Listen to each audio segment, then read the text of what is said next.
We have Dr. Anand Chhabra here today. He recently finished his PhD from Raman Research Institute and he is going to do his postdoc at Nottingham University. He is going to talk about activity-driven applications. So,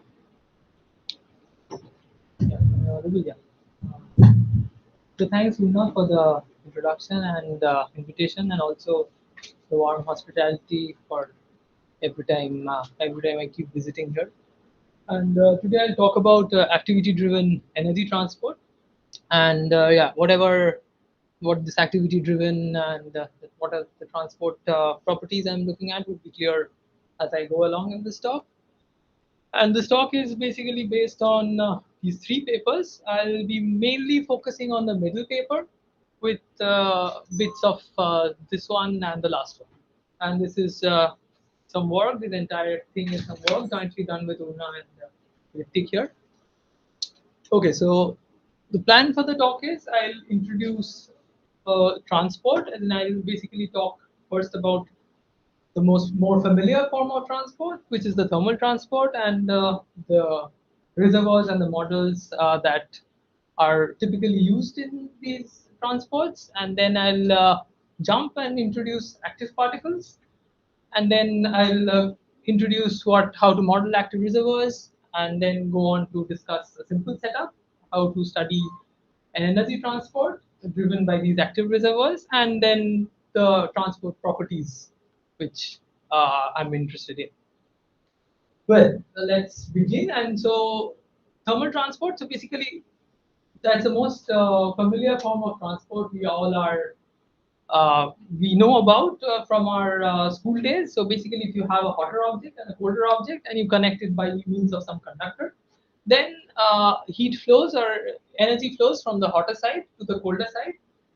And typically, you know that if they are maintained, then the system it relaxes to a thermal equilibrium. And typically, people are interested in what is the energy current across the system.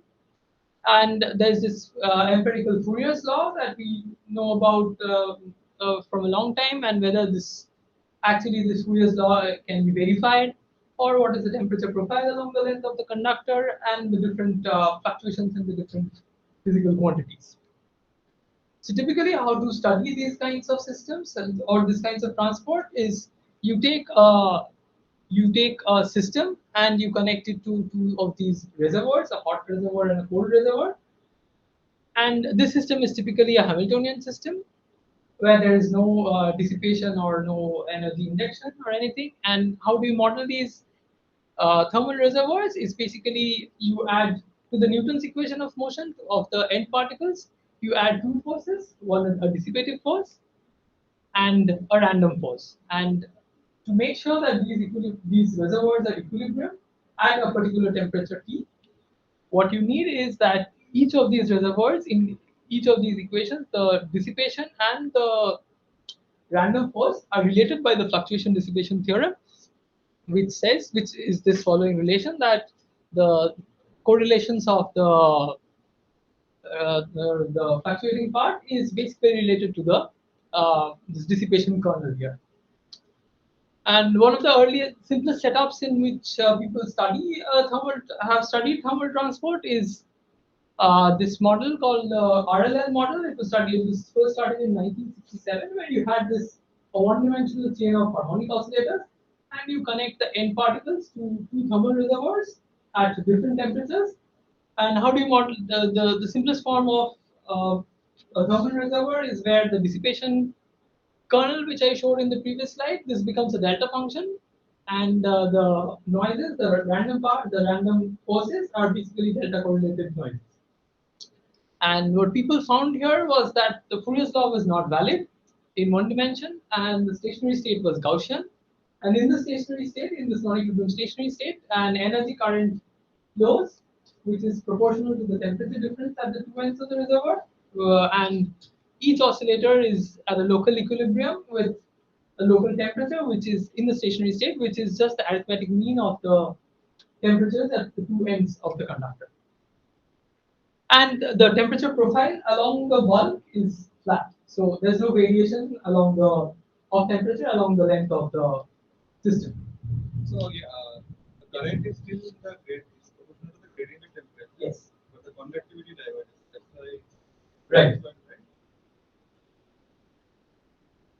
Yeah, so that's why this you get this flat temperature profile. And several generalizations of this particular transport model has been studied, which includes, so the first one, there was no mass disorder, it was an ordered harmonic chain, and then you put in disorder, you put in nonlinearity, you put in spinning, like each side, one of the sides is spinned, or you inject momentum in one or few of the sides. But the essence of all these generalizations was, in all these cases, the reservoirs that were used were thermal and the reservoirs were at equilibrium. And so, I mean, the modeling the equilibrium, modeling the reservoirs always included this fluctuation dissipation theorem. And so, and basically these general rules of equilibrium are always followed in such cases. But now what happens if the reservoirs are out of equilibrium? So one of the systems that have been of great interest lately are these active particles, which are essentially out of equilibrium. And what are typically these active particles? They are these self-propelled particles like bacteria or Janus beads, and they show a dissipative and a persistent motion. Like one example you can see here, this is an E. coli bacteria which runs along a straight line and then tumbles to some other direction and then runs along another a different direction. So basically, unlike Brownian motion, at each step it remembers what in which direction it was traveling in the previous instant. And due to these due to this memory that I mean, it remembers in which direction it was traveling, it shows many complex collective phenomena. Like here you can see this is an accordion wave kind of pattern which is created by a bacteria called a collection of bacteria called Mycococcus xanthus. And this is something called a motility-induced phase transition, which is seen in several of these active particle models, a collection of these active particle models. And other than these collective phenomena, even at single particle level, these stochastic dynamics lead to many interesting properties, and one of them is like if you for equilibrium particles or for equilibrium systems, when you put these particles in a confinement, like you put a Brownian diffusive particle in a confinement, you would always get this Boltzmann stationary state. But here you typically see that there are these non-Boltzmann stationary states that you get in the when you kind of confine it in a trap. And so the study of these active particle models include modeling these single particle dynamics, and typically it is modeled by something which is similar to a Brownian motion, but you have now an additional propulsion velocity, which is this UT, and these are modeled by stochastic noises, which have a finite memory. And typically it's of this form. This is the time scale that it kind of remembers. This is kind of the memory time scale. And this is one example, of course, and I'll just quickly tell you a few of these examples. So this is called, there are various models, so different bacteria move in different way, or these CNS particles or artificial colloids, they move in different ways. And there are different, I mean, you can see from the trajectories, this is some typical trajectories, and they look quite different. So whatever happens is basically you change this function ut. You basically choose different dynamics of ut and you choose it such that it mimics one of these actual bacteria or CNS particles or micro robots that is seen in nature. And so for all of these different kinds of dynamics, what it turns out that the the correlations of the stochastic force are actually exponentially correlated. And the typical time scales for are different for the different active particle models. Yes. Rectangle particle typical trajectory. And if I compare it with the direction reversing active problem, Right. is there any more difference? I mean, what I can see, as you said, that they look different, but I can see that it is very sharp change, whereas it is gradual bending. Okay. Yes. Any other change, any other difference that should spring out? In terms of trajectories. Yes, as you mentioned that they are Right. very different. Right. Apart from this difference, I don't see anything obvious. No, but this changes many of the properties drastically. So, for one example is if you take an active run-and-tumble particle and you put it in a trap, you would see either it has a Boltzmann-like stationary state. That is not possible to see looking at Right, the trajectory. right. Looking So at visually, to say that obviously they are very different. Right. Apart from this abrupt direction change versus gradual bending, is there anything else that one is supposed to notice? I mean, you can, Close to that. if you look at trajectories in a trap, you can actually see these behaviors. So basically, if you also add a force to it, and then the resultant motion would be different from that would be completely different in this case and this case. So I mean, you can imagine that if there's a boundary, this guy would get stuck, go there and get stuck until it just flips completely, right? But the bottom guy, it goes there, and because there is a slow change of direction, it can turn a bit and then it can move away from the boundary faster than this guy. Right, it's kind of same, yeah. Consequence of this. Yes. No, because I asked because I have often seen this Right. slide, but yeah, I just wanted to make sure that Basically, if you combine those two trajectories, then you can. last one. Right. Following that question, for example, if you have rather like periodic boundary conditions, will the difference manifest On, for each of these individual so you have a length and periodic torus boundary condition. or circle or sphere? Sphere. Will the difference manifest there in that case? So no, this being stuck at the boundary. It will manifest because it is only a section of the trajectory. Here it doesn't fit the boundary. Right. So I mean, what I wanted to say is then it would be like a free particle. No, not necessarily. So what was the question? My question is that, well, as you were saying, the difference manifests when you put in a trap. Suppose I you mean, don't of put course, in a you trap, can see in but free rather particles also, but those differences are, I mean, very difficult to see right from the trajectory. But I mean, what I wanted to say is, if you put it, I mean, if you consider it to be constrained on the surface of a sphere, it would be like a free particle. In the long time. I mean, at any So time. these differences what you see here would still be there, right? Right, these differences would be. I'm comparing with this one. I mean, you Yeah, won't for see- example, The question was on that trajectory. No, in trajectory level, I mean, if you put it on on a sphere, you would get the same thing. In presence of force, there would be. but would it experience go to non-Gaussian distribution, non-Gaussian distribution? Like, At short times, yes. At long times, yeah, whatever. I mean, constrained on a sphere, whatever that is. So yeah, at large times, these would go to kind of a diffusive limit, and that basically you can show it explicitly for all of these models because you see that the correlation is of this form. And when you go to very large times, you can typically take, I mean, you can typically view this event at, I mean, taking some time intervals. Your time intervals can be such that it is longer than this time scale. And if you do that, then basically the segments that you are looking at are basically uncorrelated. And then you kind of like have segments which are themselves uncorrelated, and they are like IID random variables.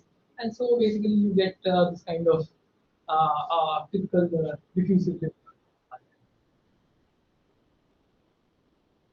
Right. So these are some of the typical models of active particles. So these are basically the first three are basically active particle models which have been motivated by experiments by real bacteria. And then there is also another active particle model which is pretty popular, which is called this active Ornstein-Uhlenbeck particle. So here, what typically happens is this is not really motivated by experiments, but this is so here the propulsion velocity u that I was talking about. That is typically modeled by an Ornstein-Uhlenbeck process, and and it also in this case also if you have something like this, then the correlations of this u are exponentially correlated.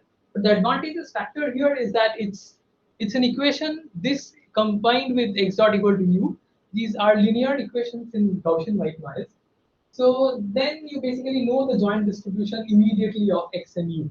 And so that enables us to do many of the calculations easier way, and you basically get an exact solution in this case. So this is why this model has proved to be useful. Right. So now, so I told you about thermal transport, and I told you about active particles, and what are these active particles. And these active particles, because they are always taking in energy from the surroundings, and they kind of like an energy depot.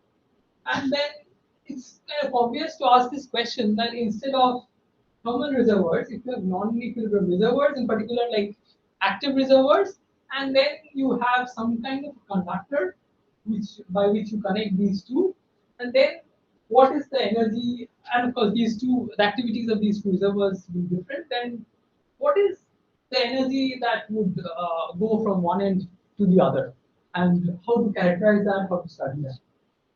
So the first problem one faces when one wants to address this question is basically how do you model the active reservoirs?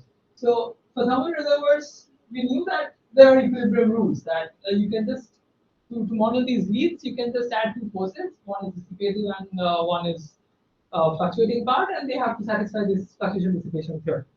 But now you don't know a priori that how, I mean, you know an active particle model, but you don't know how you would connect this to that. How would basically theoretically model these connections.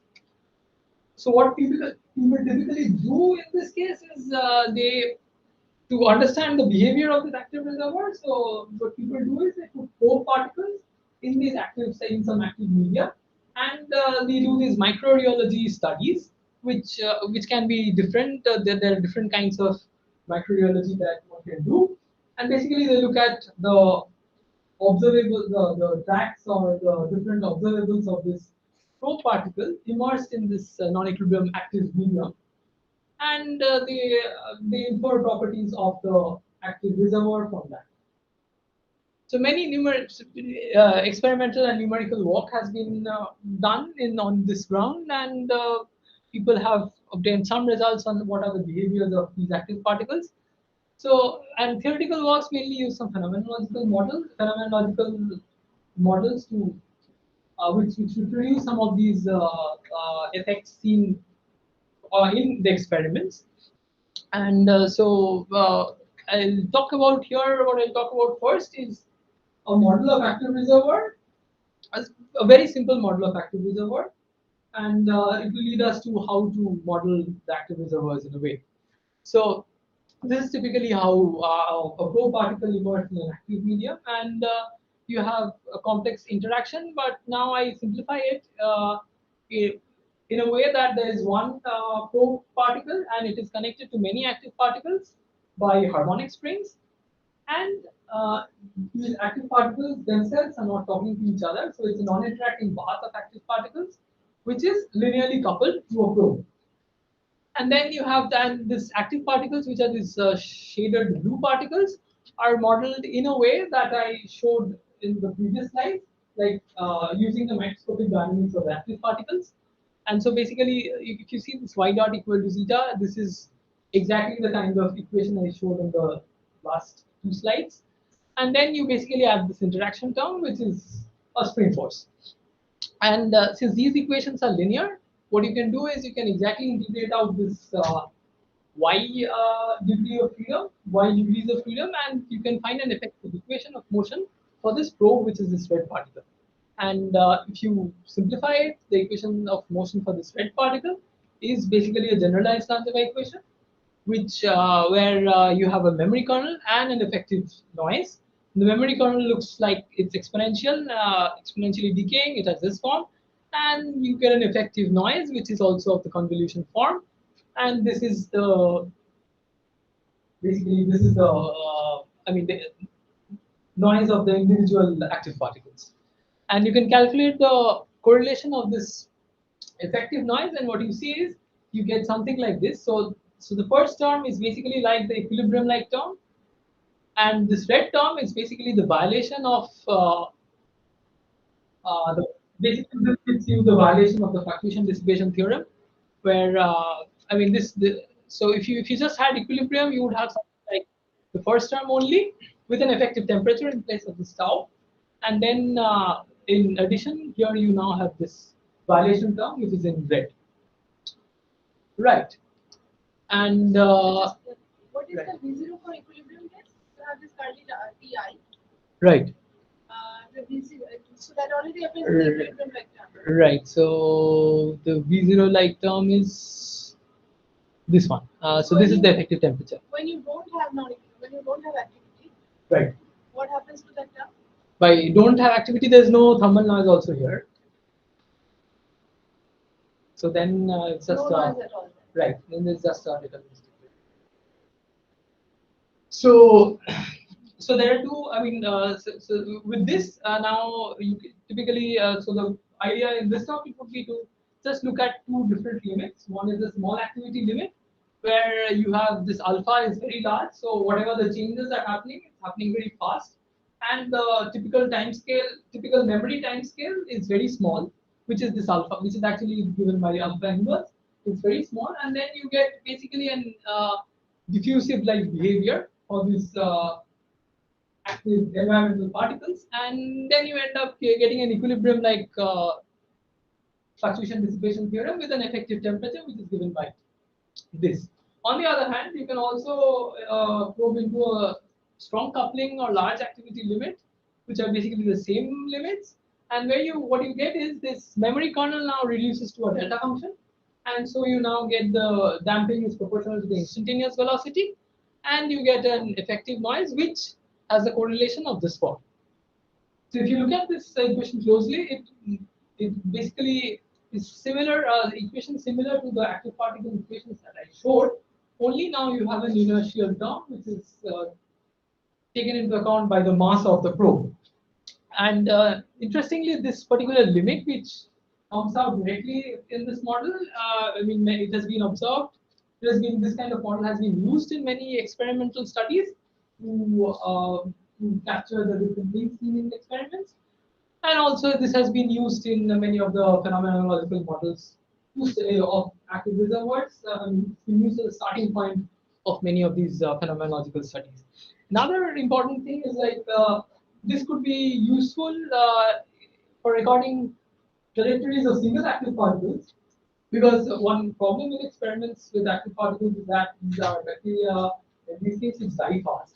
And now basically you can put in a probe and you can maintain the concentration of your active whatever solution or active medium, and then you can record the trajectory of this probe particle, which is the larger size colloidal particle, and that would in effect give you the trajectory of the active particle. But this is more like underdamped Latimer equation, right? Right. Very strong coupling. Yes.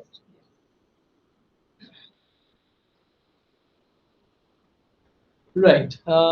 So there are other things in this paper like the modified fluctuation response relations and the position velocity fluctuations, which I'll not talk about today. And with that, I'll now give an idea about how to model the active reservoirs. So with that, I'll go into how to study active transport. So what I will do is I will take what's the harmonic chain, ordered linear harmonic chain, and I would model the end particles as as if it is coupled to the active reservoirs that I talked about in the previous section in the strong activity limit.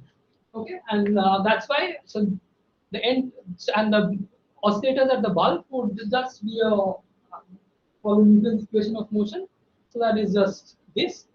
But the end particles, so on the left hand side, we have these two additional terms, and on the right side, we have these two additional terms, where F1 is the kind of active force that we derived in the previous section in the strong coupling limit, and Fn is the active force on the right hand side, again in the strong coupling limit. And so F1 and Fj, F1 and Fn, they themselves are uncorrelated. I mean, this active force on this end do not depend on the active force at this end, and individually they are exponentially correlated, which is given by So when you talk about active transport, so what is being transported? Is the energy Energy. transport that talk about?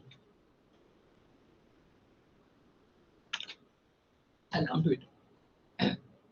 So here again, as I said, the activity is basically the time scale. Tau j is basically the measure of the activity. So higher the tau j, higher is the activity. And basically tau j is something that I'll use as a drive parameter. Like you can call it analogous to temperature, not temperature, but this is what I'll use to measure the drive of the system. And higher activity means higher tau j. Right. Yes. What did you say about how did you change the correlation pattern to delta correlation? So in the strong coupling limit. Strong. Yes. So this is the for the strong coupling. Yes. Yes. Right. So yeah. So this is how you. So these are the active forces, and this is how you model the active reservoirs, and then you see that the system at long times goes to a stationary state, and with a constant energy current flowing through the system. And typically, what I would talk about today is what is the energy current flowing through the system from left to right, and what is the kinetic energy or potential energy temperature throughout the profile. And so first I'll talk about the energy current. The energy current is defined by something at the ends. It's defined by basically the velocity of the first oscillator into the forces coming from the bulk. And of course, because there's no dissipation or any momentum injection or anything at the bulk, what you get is this is the same current that flows through the system, and it can also be expressed as something like this in the bulk of the system. Right. Now, because these equations of motion are linear and it allows exact solution, and the exact solution is basically given in this form, where this G is the Green's function matrix, which looks like this. And of course, it's convenient to do this entire calculations in Fourier domain, where the correlations, the exponential correlations which we had in the real-time limit become Lorentzian in the Fourier space. Right, and this formalism was developed by Abhishek in his PRL paper in 2001, and then later this non-equilibrium function. A lot of other calculations were done using this for the thermal transport. Right. So what happens to the energy current in this case? So what we can do in the thermodynamic limit, we can calculate the energy current exactly, and it has the simple form where simple as in like it has a closed form structure which we can get in the large n limit, and this has the structure where so this is the kind of the contribution from the left reservoir, and this is the contribution from the right reservoir, and these individual contributions are given by this. And interestingly, it has very many interesting properties. So the first one you can see is that it's non-monotonic.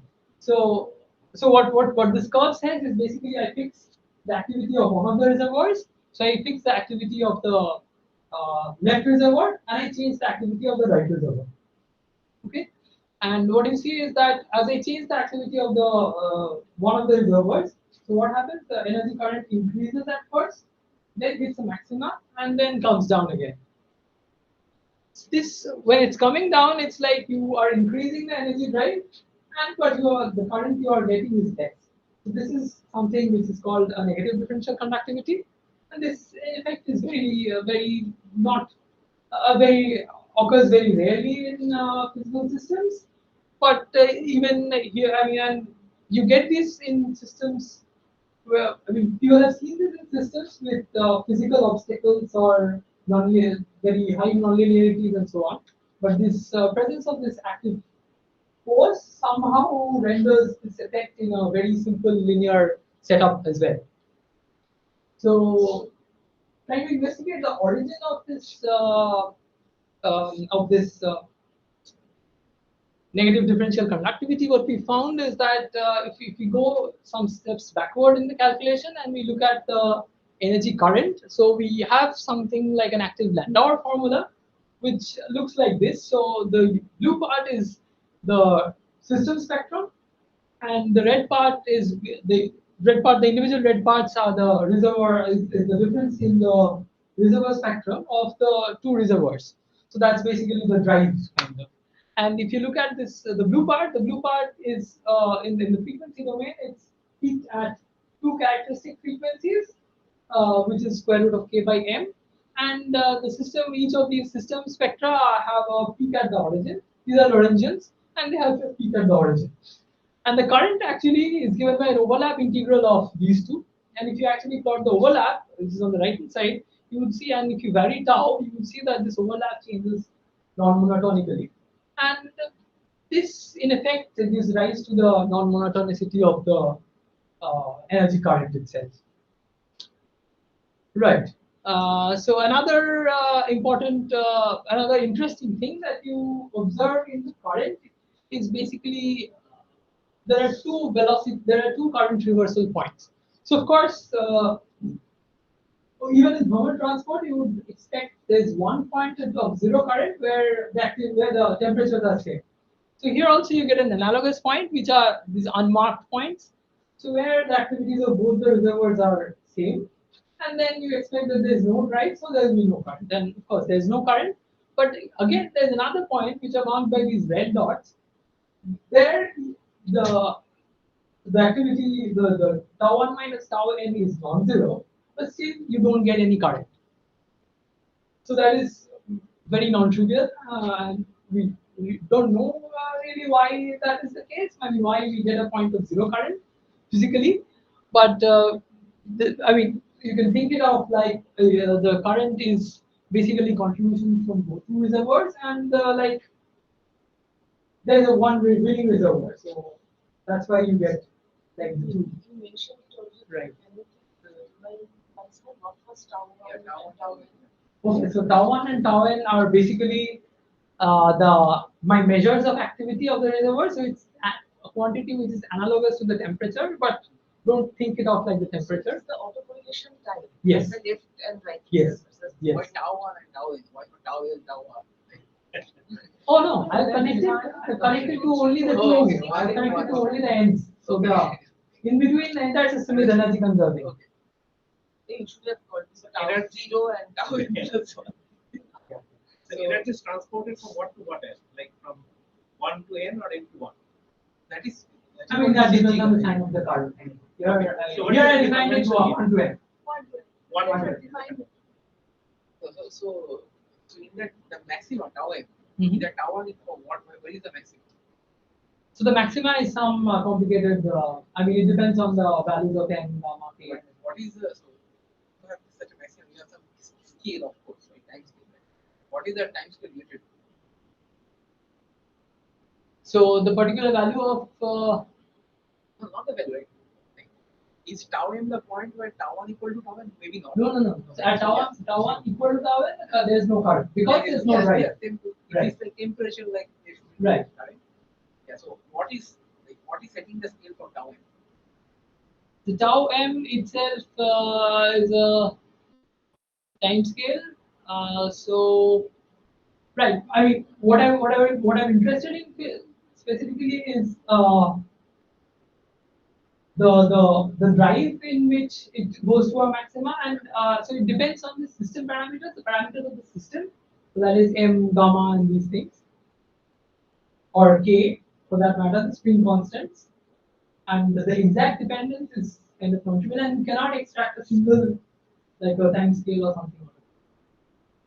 So it's a very non-trivial function. Even the non-trivial zero, which is marked by the red point, is also very some non-trivial points, and you cannot really extract a single time scale from that.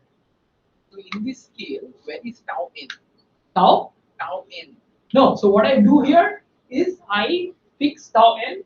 So you And fix it to something. You fix tau n to 0 here. Yes, I fix tau n to these points. So that is moving. Okay. So basically tau n equal to 0.5 is fixed for this green curve, and now what I do in the x-axis is I change tau n. So basically what I'm changing is I'm changing the drive. Okay. So as I increase tau m, what happens? So there is sorry, as I change tau 1, what happens is at some point it becomes equal to this tau 1 equal to 0.5. Then I get the zero current, and then if I increase tau 1 further, the current increases. It goes to a maxima, and then from there, if I increase further, the current decreases. And then there's another point where it again becomes zero, where tau 1 and tau n are not equal, and then it goes down and saturates to. Yeah. So if I were to this plot as a function of tau 1 minus tau n, for example, Mhm. how would it have looked? So So this, I'm trying to visualize tau these two as like potentials. so what you would get is then you get a shift. Because the reason is because it's in this form. So the contributions of the left reservoir are in the first this term, and the contributions of the right reservoir are in this term. But that will also depend on how you change the tau and minus further. Yeah, so since I understand, because I was trying to make an analogy, it's like temperature, like some, so it's like we apply to potentials, right? So you usually tend to plot things as a function of difference, but of course there is no reason you should do that. But probably I can visualize that. Because I wanted to understand what is setting the scale exactly tau. So what should I change to change tau m? Tau? Tau m. Oh, so yeah, as you can see again, so that's another thing you can see from the figure that the position of tau m is Independent of tau. fixed. That is why it is And that's because it just depends on your whatever your spin constants and your masses are. So that really doesn't depend on you. So tau m is some combination of some bulk properties of your left active reservoir and bulk properties of your right active. Also of the system. Also of your chain. So this Yes. is quite non-trivial. I am not understanding the relation. Basically, if I don't give you the chain, Right. and if I give you only the left and the right reservoir, will you be able to give a tau? You cannot give them. Right. So the entire this is basically very non-trivial. This other 0 point. So basically you have a drive. So you are basically pushing something and you are not getting out any effective work from the system. And if you look at, so this is the phase diagram of the current in the tau and plate. So there are regions. The green regions are the regions where you get positive current, and these blue regions where you get negative current. And if you see this, so and this straight line, as you can guess that this is the trivial zero where tau n equal to tau n, and there's this another non-trivial point, non-trivial which looks like a power law. It's basically at large tau it is 1 by tau, and so this basically is the point of non-trivial zero, and they intersect at a point. So where if you kind of draw a line along this here, you would get a point. You would get something which is kind of always negative. So basically, that would be something like that would just hit here. The maxima would be at 0, and then it would like come back. What you call Sorry, go ahead. what you call the trivial limit tau 1 is equal to tau n. I understand there will not be any net transport in that because the system is still non-equilibrium. Because active Right. things are there. So therefore, you can measure the okay. So suppose if I now in that limit, if I look at the trajectory of energy of a single bit in the path, time series, will I, and that will be different from Right. Yes. I mean, probably if you treat that current as a stochastic variable, then and you kind of write an equation for that, you would see that you don't have detailed balance or anything for the current.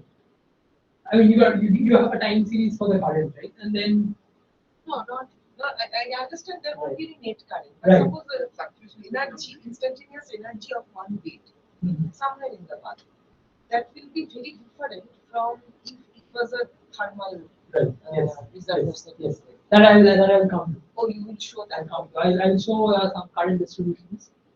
So I'm not sure if those exact No, I values. meant in that limit, when both activities are equal, in absence of any Right, net right, transport, right, yeah. instantaneous current should still carry the Signature. signature of it. So in equilibrium, as the, let's say, the energy heat is transported, the temperature to reservoirs actually becomes equal, right?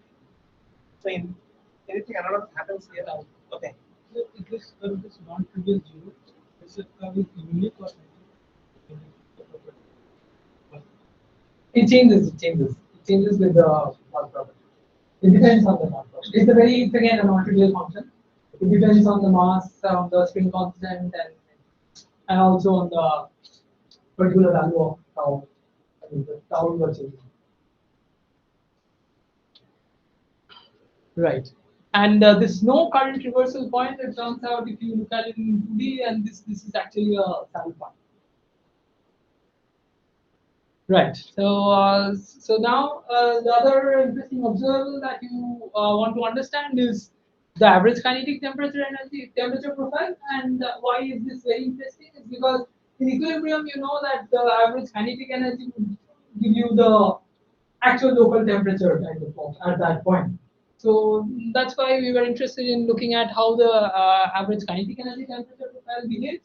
And what we find again is that the bulk profile is flat with some boundary layers which are exponentially decaying. And interestingly, but it's interestingly the profile, even if tau 1 equal to tau n, so which is this yellow curve, yellow line. So when both the activities are same, you still don't have a complete flat profile. There are still these boundary layers which are present in the system, in the temperature profile, in the kinetic temperature profile. And this flat profile at the bulk that can be calculated exactly in the thermodynamic limit, of course, again. And turns out it can be expressed as something like this, which is an arithmetic mean of these quantities curly T1 and curly Tn. And these are what these curly T's are given by. And if you remember, I showed you what happens to what happens in case of a thermal transport. So the flat temperature profile that you see in thermal transport is basically the arithmetic means of the actual temperatures of the reservoirs at the two ends. So if you look at this is exactly of the same form. That automatically makes us think that can these be interpreted as effective temperatures for this transport? And we of course investigated that, and what it turns out that if you want to build an effective thermal picture for this transport, this picture is not consistent. Why? The first one is basically, as I told you, that so if it was thermal, then if T1 equal to tau 1 equal to tau n, then the temperature profile would be flat throughout, because I mean this zeroth law of thermodynamics.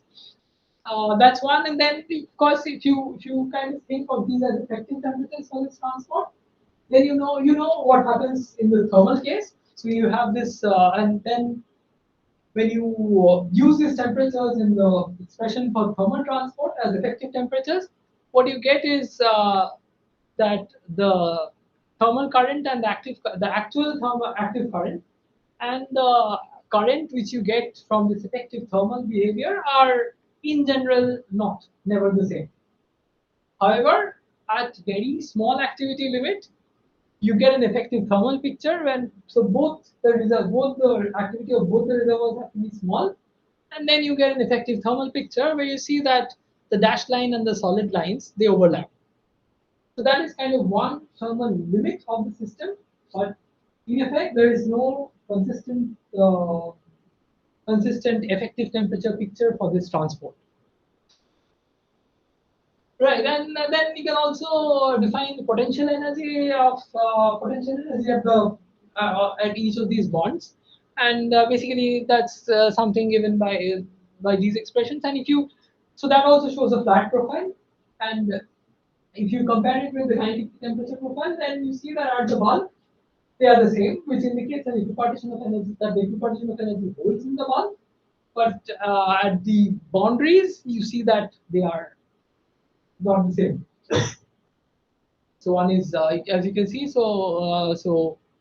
at the boundaries, the kinetic energy and the potential energy are different. The equivalent of energy holds in the bulk, but does not in the boundary layer. Right. So now till now, whatever I've told you are basically this energy current, the kinetic and the potential temperatures. Everything are basically they are physical observations which involve only the 2-point correlations of the different degrees of freedom, like x, v, and so on.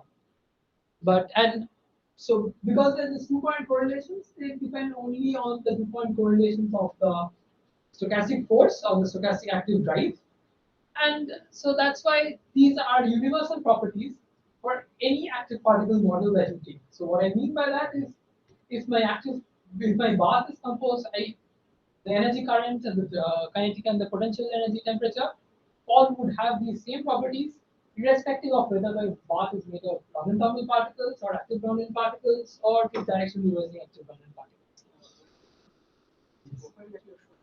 Which one? Right. Right. So you always converge to this profile irrespective of whatever was the initial condition of your harmonic. With a unique spatial state.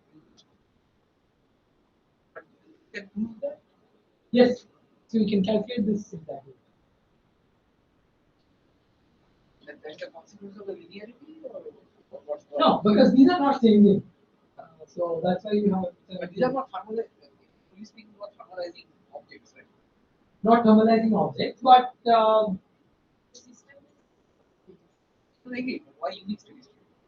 steady state means Not changing with time. not change, and whatever initial condition is solved. Yeah. So why is it the steady state unique? Yeah, you can have two recurrent states. We're talking like two recurrent Steady state. Why it has to be? System plus the path is still a market system. Oh, okay.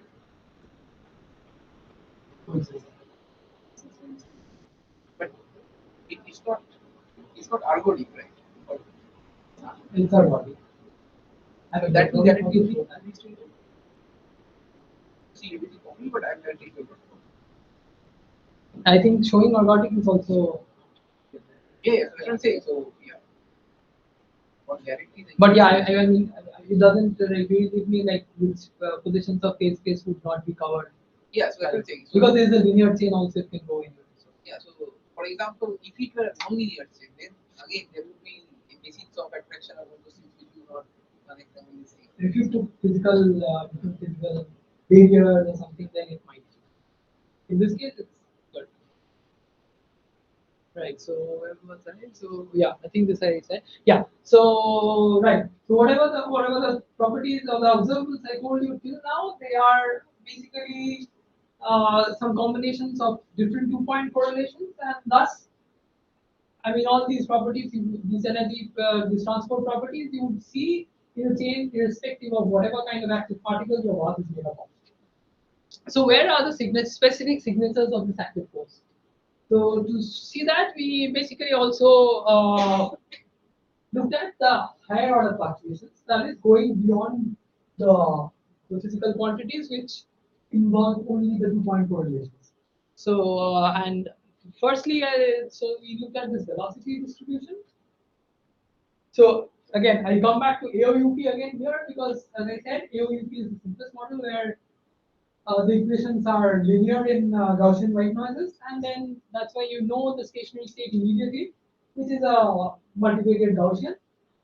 And then here you can exactly calculate the stationary state, which is an exact Gaussian of this form with an effective temperature TL, and which is the temperature, an effective temperature TL, and then in the bulk you see surprisingly that even the other active particle models, like the Random or active particle, which you a priori don't expect to have this Gaussian, the joint distribution, and you don't expect it to be Gaussian, you still at the bulk you still get this Gaussian velocity distribution. But things change at the boundaries. So what happens at the boundaries? AOUP still has this Gaussian form, but for the run tumble or the active boundary particle case, you see that there are significant divergences from this predicted Gaussian-like behavior. Similarly, Similarly for current distributions, what you get again also for again current, because current can be it can be expressed in terms of XLBL, and for AOUP because you know the joint distribution of X's and B's, you can find exactly what the current distribution is, and it's given by a Bessel K function which has the logarithmic divergence at the origin, and this is how they look. And to answer your question, so this is the point where tau n equal to tau 1, and this is what you get for this is how the energy current looks like in that it's I mean the drive is still 0, but the energy current and this form is substantially different from the thermal case. That's not correct. This form is not same for The form is same. It's just that the quantities are different. right. The correlations are there. I mean these The quantities numbers UL are and different, JL. the form is still same. Right. But it's still Gaussian. Right. I mean, in this case, at the bulk, you don't really see any change, so it's still the same. But when you look at when you look at the boundary currents, the distribution of the boundary currents, you would see that they are quite different, and in fact, they have a cutoff the energy distribution as a cutoff, which is which can be predicted again from the bounded nature of these Fs. And here also, yeah, here the difference is apparent that at this 0 point, I mean, where the activities of the two reservoirs are same, there you see that these are typically very different from what you get in a thermal scenario. Could I interpret the boundary layer in this completely wrong? So the width of the boundary layer kind of needed forget about the autocorrelation time of the reservoir, something like that. Right, you can interpret it that way because yeah, if you also look at the extent of so boundary layers are exponential, and if you actually look at the difference or how fast it goes, so that particular decay is actually proportional to the decay length is that's proportional to the autocorrelation length of the reservoirs as the respective. This question, instant, I had considered power law correlation and the reverse. I would have expected a power law boundary layer. Right, that's probably Somebody must have done power law correlation. no. Okay. No, that's a good question. Power law correlation is a bit difficult to, I mean,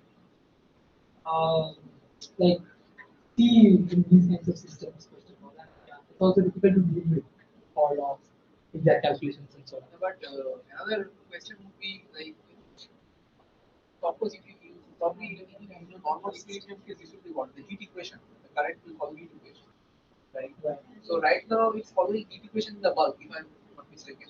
Yes. But how do you You can incorporate boundaries. the boundary? So Yeah. how do you modify the heat equation Right. That's something. to accommodate?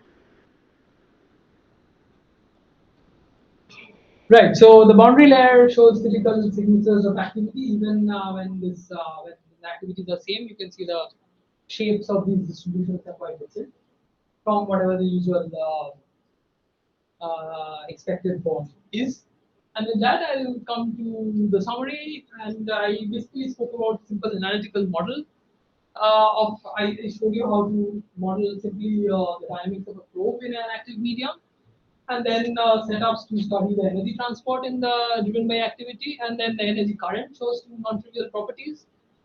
And I also told you that there's no effective thermal picture for this transport, and the signatures of activity of the different reservoir particles are basically encoded in the higher order fluctuations at the boundary, which are non-Gaussian, and right. So there can be many generalizations for the active transport, which includes interacting bars, presence of disorder in the chain. So if you introduce disorder on nonlinearity in the chain, there will be this phonon-phonon scattering, and you get many other interesting phenomena. And you can have non-Markovian active force, as Shakuntala pointed out. And I mean, if you have something which has still an exponential decay, non-Markovian like a gamma distribution, then it still has the same kind of structure, or the decays are still similar.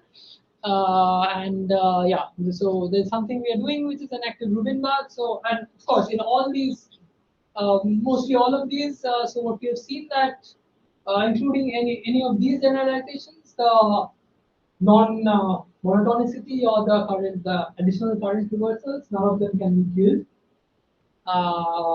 and so they are quite robust. And of course, one expectation is there would be possible experimental realizations for this energy transfer. So that's it. Any other questions? So you mentioned about the OU. Anything on the trajectory level, like how the trajectory. So dependence of that on this, on the current. No, just like how does OU moves? Like what is the trajectory the OU defines? Right. So there you would see the difference, possible difference is if you look at an unentangled particle and an AOUP is that the velocity, for if you look at the speed of any of the top three models, then you would see that the speed is always V naught in all of these cases, speed. But here the magnitude of the speed is not. You can of course simulate it directly and see how. No, no. So you will put the variation of active current as a function of this say left activity.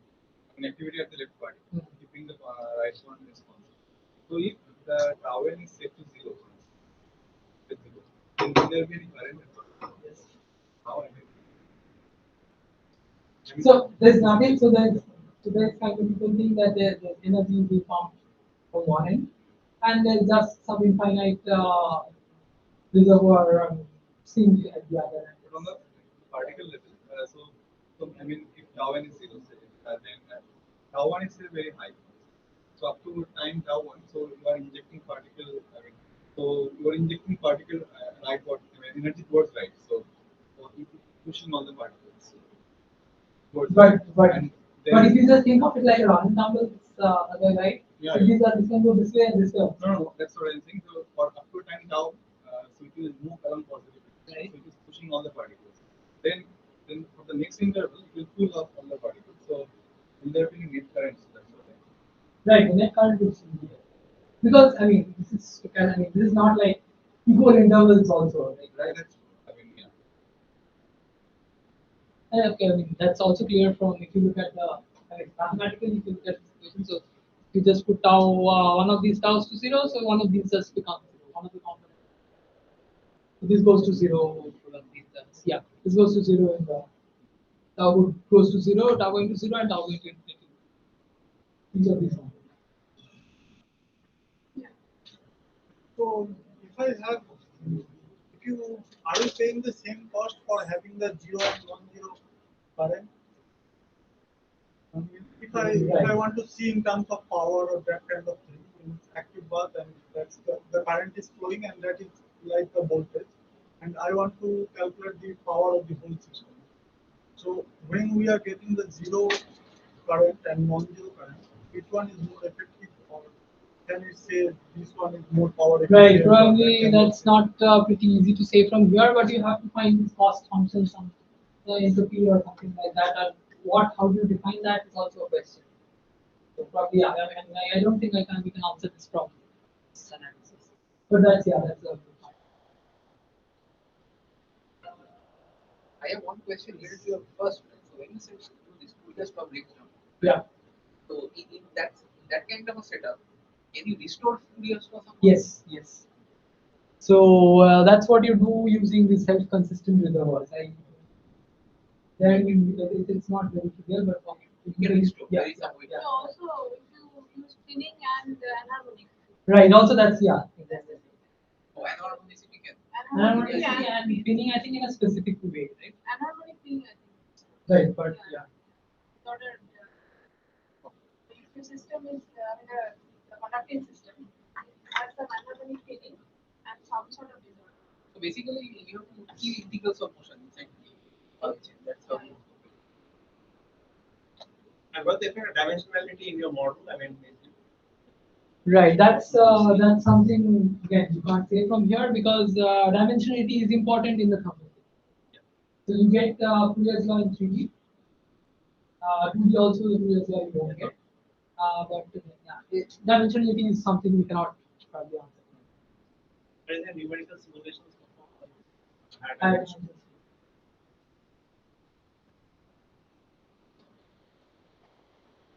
Okay, if there are no other questions, then let's thank our meeting. There should be questions.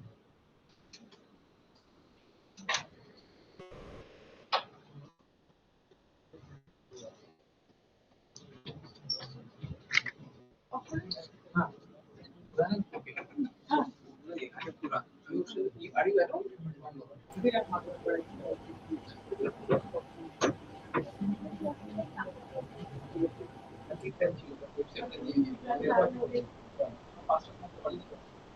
Okay.